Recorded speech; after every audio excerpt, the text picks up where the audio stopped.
ये डिमांड जो है जातीय जनगणना की, हमारे नेता आदरणीय लालू प्रसाद यादव जी कई वर्षों से इस अभियान को चला रहे हैं। कुछ वर्षों में नीतीश कुमार जी भी इसकी वकालत कर रहे हैं और हमारे प्रतिपक्ष के नेता आदरणीय तेजस्वी प्रसाद जी के आग्रह से प्रधानमंत्री जी से मिलने गए थे। प्रधानमंत्री जी ने आश्वासन दिया था, लेकिन विगत दिनों में जो इनके केंद्रीय मंत्री और उनके सचिवालय सुप्रीम कोर्ट में जो उनका एफिडेविट आया, उससे स्पष्ट हो गया कि भारत की सरकार, एनडीए की सरकार जातीय जनगणना कराने के पक्ष में नहीं है। अब इस पर नीतीश कुमार जी स्वयं बयान दिए थे कि अगर भारत सरकार अपने से ये जातीय जनगणना नहीं कराती है तो हम लोग बिहार के अंदर अपने खर्चे से जातीय जनगणना कराएंगे। अब नीतीश कुमार जी की जवाबदेही बनती है कि इस काम को जितना शीघ्र इस अंजाम दें, लेकिन अभी तक वो सर्वदलीय बैठक नहीं बुलाए हैं, अभी तक वो बयानबाजी कर रहे हैं। इसलिए हम लोग उनसे पुनः आग्रह करते हैं कि आप जल्दी से जल्दी डेट मुकर्रर करें और सर्वदलीय बैठक करें। बीच में तो उन्होंने उपचुनाव का बहाना बनाया, बीच में फिर इन्होंने कहा कि सत्र चल रहा है, तब सत्र भी समाप्त हो गए, उपचुनाव भी खत्म हो गए। अब इनको यथाशीघ्र इस पर सर्वदलीय बैठक बुला करके और चुनाव की ये जातीय जनगणना की घोषणा करनी चाहिए। प्रधानमंत्री नरेंद्र मोदी और रूस के राष्ट्रपति व्लादिमीर पुतिन की अहम बैठक हुई। इस मुलाकात में कहा गया कि हमारे रणनीतिक संबंध बहुत मजबूत होते जा रहे हैं। वहीं पुतिन ने कहा कि हम भारत को एक महान शक्ति, एक मित्र राष्ट्र के रूप में देखते हैं। हमारे देशों के बीच के संबंध बढ़ रहे हैं और मैं भविष्य की ओर देख रहा हूं। वर्तमान में रूसी पक्ष से आने वाले थोड़े अधिक निवेश के साथ आपसी निवेश लगभग 38 बिलियन है। हम किसी अन्य देश की तरह सैन्य और तकनीकी क्षेत्र में बहुत सहयोग करते हैं।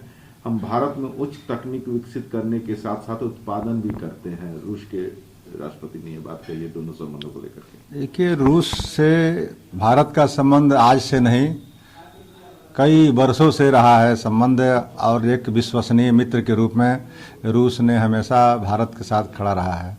लेकिन विगत कुछ वर्षों में और ख़ास करके एनडीए की सरकार जब आई तो उस समय थोड़ी सी अमेरिका के तरफ इनका हाथ बढ़ाया दोस्ती का ज़्यादा। उस समय थोड़ा सा रूस थोड़ा कमज़ोर भी हो गया, लेकिन अल्टीमेटली अंततोगत्वा रूस एक विश्वसनीय दोस्त है और रूस से संबंध भारत का अच्छा हो। विगत दिनों में नरेंद्र मोदी जी के नेतृत्व में जब भारत में सरकार है तो कई विदेशी संबंधों से, विदेश के लोगों से और अंतर्राष्ट्रीय स्तर पर विदेशों से, पड़ोसी देशों से संबंध थोड़े बिगड़े हैं। इनको भी सुधारने की ज़रूरत है। अब छोटे छोटे देश जो पड़ोसी देश है उनमें अगर शांति का पैगाम देंगे, उनके साथ अगर भाईचारा का संबंध रखेंगे, सहयोग एक दूसरे का करेंगे तो निश्चित रूप से बिहार और भारत की प्रगति भी बेहतर ढंग से होगी। नागालैंड फायरिंग मामले में अमित शाह ने कहा कि पहचान के मामले और गाड़ी को रोकने के लिए कहा गया तो वो भागा, इसके चलते यह घटना घटी है। मामले की जांच के लिए एसआईटी गठित कर दी गई है। नागालैंड फायरिंग पर अमित शाह ने संक्षिप्त जानकारी ये लोकसभा पार्लियामेंट को दी है। केंद्रीय गृह मंत्री ने लोकसभा और राज्यसभा को नागालैंड गोलीबारी की घटना के बारे में जानकारी दी है, जिसमें एक सैनिक सहित 15 लोग मारे गए थे। कांग्रेस से 4 सदस्यीय प्रतिनिधिमंडल भेजेगी और राष्ट्रपति को सौंपी जाएगी उसकी रिपोर्ट। कि नागालैंड की घटना हो या कहीं और हो, नागालैंड में जो जिस तरह से नागरिक असुरक्षित महसूस करने लगे और वहाँ इस तरह की हिंसा हुई, तो इससे निश्चित रूप से थोड़ी सी स्थिति खराब नज़र आ रही है लोगों को। लेकिन इन सारे घटनाओं के पीछे अगर जाएंगे आप तब पता चलेगा कि देश की जो विदेश नीति है, जो देश के अंदर जो अमन और चैन की जो वातावरण होना चाहिए, धर्मनिरपेक्षता और जो भारत के संविधान से, उससे अगर सरकार इधर उधर हो रही है तो इससे लोगों की विश्वास उठ रहा है। उसी का परिणाम है प्रतिहिंसा, हिंसा। इसलिए ऐसे चीज़ों से नरेंद्र मोदी जी को खास करके जो विवादास्पद मुद्दे हैं उनको लाने से बचना चाहिए। और वैसे अगर लाना जरूरी भी हो जाए कुछ मुद्दों पर तो सर्वदलीय बैठक बुला करके एक कंसेंसस तैयार करनी चाहिए, तब जा करके भारत की एकता और अखंडता सबसे महत्वपूर्ण है। इसके कॉस्ट पर किसी भी तरह की कुर्बानी देने के लिए देश के लोगों को तैयार रहनी चाहिए।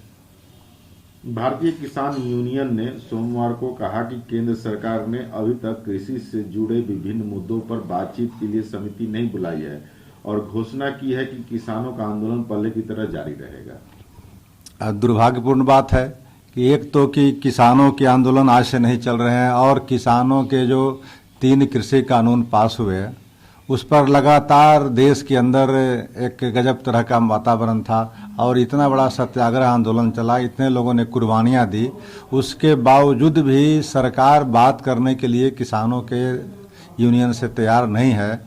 फिर भी वो कानून वापस लेने के बाद भी आज किसान अपने आंदोलन पर डटे हुए, यह दुर्भाग्यपूर्ण स्थिति है भारत के किसान यूनियनों के लिए और भारत के देश के लिए और भारत की खास करके जो सरकार जिनके नेतृत्व में चल रही है। हम लोग तो ये मांग करेंगे राष्ट्रीय जनता दल की ओर से कि प्रधानमंत्री जी हठधर्मिता को त्याग करते हुए जब आपने कानून वापस कर लिया है तो कृषि जो संगठन चलाने वाले लोग हैं किसान यूनियन, उससे आप बात करें और उनके जो मुकदमे हैं या उनके जो लोगों की जान माल का नुकसान हुआ है या फिर आगे की जो कार्रवाई है कि एमएसपी आप कैसे लाएंगे, न्यूनतम समर्थन मूल्य पर कानून कैसे बनाने जा रहे हैं, इन सारे मुद्दों पर जब तक बातें नहीं होती है सरकार की ओर से या सरकार के प्रतिनिधि की ओर से, तब तक किसान आंदोलन को पीछे हटने में निश्चित रूप से दिक्कत कठिनाई का मामला है। एक रिपोर्ट में कहा गया है कि धर्मांतरण विरोधी कानून प्रस्ताव के बाद से कर्नाटक में ईसाइयों पर हमले बढ़ रहे हैं। देखिए, ये सब बहुत सेंसिटिव मामला है। भारतीय जनता पार्टी को ये सब मामलों पर मैंने पहले भी कहा और अभी भी कह रहा हूं कि भारतीय जो संविधान है उसमें जो इजाज़त नहीं देती है उस काम करने के लिए अगर बढ़ावा देंगे या कुछ परिवर्तन करेंगे, यानी कि भारत का जो संविधान है धर्मनिरपेक्षता का ये करता है, किसी पर हम जबरदस्ती कोई थोपेंगे नहीं, कानून नहीं बनाएंगे, सब धर्मों का समान आदर करेंगे। ये भारत का अपनी संप्रभुता है, अपना एक पहचान रही है, भारत के संविधान में वर्णित है तथ्य। इस पर अगर थोड़ी सी भी छेड़छाड़ करने की कोशिश करेंगे लोग तो निश्चित रूप से भारत में इस तरह के अकर्मण्यता, इस तरह के अशांति, इस तरह के गृह युद्ध की स्थिति उत्पन्न होगी।